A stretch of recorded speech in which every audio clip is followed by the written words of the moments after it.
Na čo najhoršie si kedy minula peniaze? Zabudla som si zrušiť predplatné na Apple TV a to je dosť vysoká čiastka na to, že tam nie sú žiadne filmy.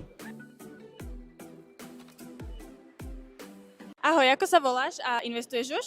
Ahoj, volám sa Michal a hej, začal som investovať. Tak volám sa Boris a áno, investujem. Ja sa vám Alexandra a áno, investujem.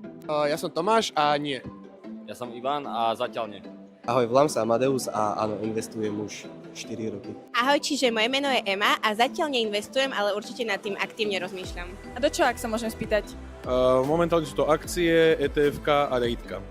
Je to peer-to-peer pôžičky, akcie, dlhopisy a niečo málo nehnuteľností. Investujem do bitcoinu a do altcoinov a do takých, že kryptomien skôr. Mám S&Pčku, Apple, Nvidia a ešte nejaké aerolinky. By si odkázal mladým ľuďom, ktorí ešte len zvažujú napríklad investovanie, ale boja sa toho.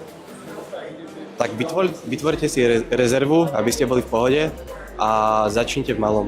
Určitě se toho nebát, začít klidně i s menší částkou měsíčně a nespoléhat právě na nějaké spořící účty v bance a tak podobně.